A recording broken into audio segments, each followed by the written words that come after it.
안녕하세요. 산 따라 물 따라 여행을 즐기는 권시엠의 11번째 이야기는 천장호와 장국사입니다. 원래 칠갑산에 오르려 해서나 몸 컨디션이 좋지 않아 천장호 출렁다리와 둘레길을 걷고 장성공원을 거쳐 장국사를 다녀왔답니다. 천장호 출렁다리를 구경하기 위해 충남 청량군 정산면 청량리에 도착했습니다. 일기예보상으로는 태풍급 비가 온다더니 빗방울이 점점 굵어지네요. 청량의 명물인 출렁다리는 2007년에 착공하여 2009년 7월 28일 개통하였으며 당시로는 우리나라 최장 출렁다리였답니다. 카메라 렌즈가 비에 젖어 모든 게 엉망으로 보입니다. 그래도 태풍급은 아닌 것으로 만족해야 할 것 같습니다. 빗길이라 바닥은 미끄럽지만 날씨만 좋다면 산책하기에 딱 좋겠다는 생각이 들었습니다. 소나무 숲 사이로 둘레길을 잘 가꾸어 놓은 탓인지 빗방울을 맞으면서도 천장호 저수지로 향하는 발걸음은 가볍습니다. 비가 오면 길이 질퍽거릴까봐 염려도 되었으나 주차장에서 출렁다리에 다다를 때까지 모든 길이 우레탄으로 잘 포장되어 있고 갖가지 조형물이 조성되어 있어 산책하기에 좋았답니다. 안내판에 의하면 우리나라에서 가장 긴 출렁다리라고 하는데 지금은 예당호 출렁다리가 제일 길 겁니다. 출렁다리에 도착하니 청량의 상징인 고추탑이 출렁다리 가운데에 떡하니 버티고 있습니다. 세계에서 제일 큰 고추와 구기자라고 합니다. 청량 고추는 맵기로 유명하죠. 그래서 제가 제일 좋아한답니다. 비는 오지만 바람이 없어 저수지는 잔잔하기 거지없고 한가로운 다리를 다 건너고 보니 황룡이 다리를 지키고 있었네요. 전설에 의하면 칠갑산에 오르면 용과 호랑이의 전기를 받아 건강한 아이를 낳는다는군요. 믿거나 말거나이겠죠. 짙은 음모가 자욱히 깔려있는 청장호를 바라보니 나름 운치가 느껴집니다. 데크로드를 따라 걸으니 또 용이 한 마리 나타납니다. 어째 오늘같이 비가 부슬부슬 내리는 날엔 어디선가 진짜 용이 불쑥 나타날 것 같은 분위기입니다. 구기자 모양을 본뜬 휴지처가 오늘따라 더 예쁘게 보입니다. 비를 피할 수가 있기 때문이죠. 호수를 삥 둘러 데크가 굽이굽이 놓여져 있어 화창한 날이면 천천히 천장호를 한 바퀴 돌아보며 한나절을 즐기기엔 딱 좋을 것 같습니다. 데크로드가 끝이 났군요. 비는 오고 할 수 없이 되돌아가기로 했습니다. 칠갑산 천장호는 대치에서 흐르는 겨울을 막아 관계용 저수지로 축조를 했는데 천장호 출렁다리는 길이 207m, 폭 1.5m, 높이는 24m이고 최대 30에서 40cm 정도 흔들리게 설계되었다고 합니다. 기도를 하면 소원이 이루어진다는 전설이 있는 소원바위를 찾아보았습니다. 데크로드에서 불과 100m 남짓 떨어져 있었는데 크기나 모양이 평범하여 조금 실망했습니다.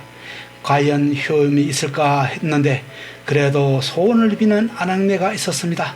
반드시 소원 성취하시기 바랍니다. 천장호 둘레길에는 시비와 조형물들이 곳곳이 세워져 있네요. 천천히 작품을 감상하면서 산책을 해도 좋을 듯 합니다. 출렁다리에 다시 돌아왔습니다. 여기가 칠갑산 등산로 입구인 것 같습니다. 오늘은 A코스를 따라 칠갑산에 오르지 않고 천장호 둘레길을 산책했습니다만 다음에 기회가 온다면 기풀고 칠갑산을 오르고 싶습니다. 여의지를 물고 있는 황룡이 비를 몰고 왔을까요? 여전히 비는 내리는 가운데 비를 피할 곳을 찾아 전심을 먹었습니다. 비에 젖은 김밥을 먹지 않고서는 산행을 말하지 말라는 우습게 소리가 생각납니다. 그만큼 산행을 하다 보면 비를 만날 일이 많다는 얘기겠죠. 자리에서 일어나 다시 출렁다리를 건넙니다. 유리판을 들여다보니 밑바닥이 제대로 안 보이네요. 유리판이 조금 더 컸으면 좋았겠어요. 빗줄기는 가늘어지고 사진 속 전경도 제자리를 잡아갑니다. 이제 황룡정도 운치가 있어 보입니다. 가요에 나오는 콩밭을 매는 안악내상입니다. 뭘 바라보고 있는 걸까요? 연희를 위한 포토존도 있었네요.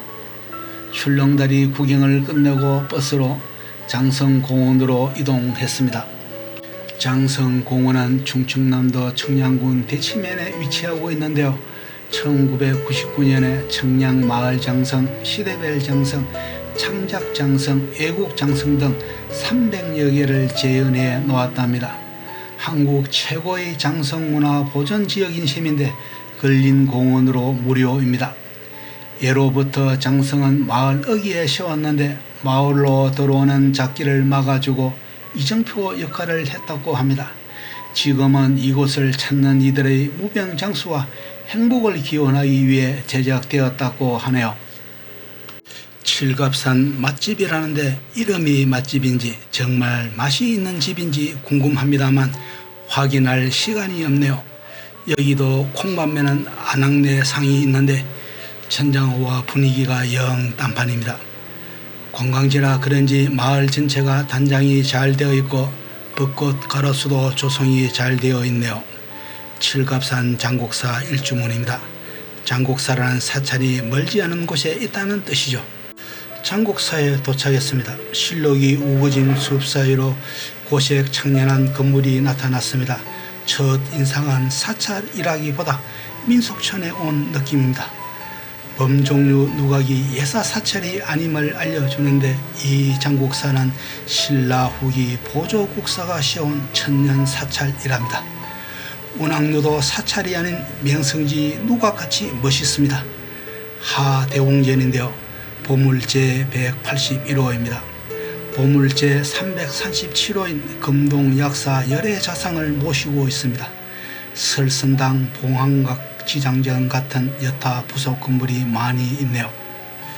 상대웅전에서 바라본 장곡사 전경입니다. 상대웅전은 보물제 162호인데 이 사찰은 특이하게도 상하로 대웅전이 2개나 있습니다. 두 사찰이 합쳐진 것인지 아니면 정각 이름이 바뀐 것인지 그 의미나 이유는 알 수가 없다고 하네요. 크고 작은 건물이 많아 안내판도 복잡합니다. 삼성각으로 오르는데 수명을 비는 칠성각, 재물을 비는 산신각, 복을 비는 독성각을 합하여 삼성각이라고 합니다. 이곳에서 칠갑산에 오른 뒤 천장으로 하산할 수 있는 등산로가 있답니다. 이제 내려가야 할 것 같습니다. 칠갑산 아늑한 곳에 자리 잡아 등산을 좋아하는 분들에겐 산행하기 좋고 아니면 천년 고찰 장곡사를 둘러보며 문화재 보는 재미 또한 쏠쏠합니다. 수령 800년 아름드리 노고스를 바라보는 재미는 자연이 주는 보너스 같습니다. 탑 잔해인가요? 그러고 보니 이 절엔 탑이 없네요. 아담하면서도 고풍스러운 멋을 고스란히 간직한 명소입니다. 기회가 되면 다시 찾아보고 싶은 곳입니다. 이제 장곡사를 떠납니다. 왔던 길을 되돌아가지만 멋진 산책로입니다. 일주문을 다시 빠져나오고 장성공원 체험관을 지나갑니다. 온갖 행상을 한 장성을 보며 이 세상 잡기는 모두 사라지고 평화와 행복이 가득하길 기원했습니다. 태풍급 비는 온데간데 없고 무사무탈한 하루였습니다. 다음 이야기는 전남 신안군의 천사대교와 그 주변 섬 산행입니다. 많이 기대해 주세요. 감사합니다.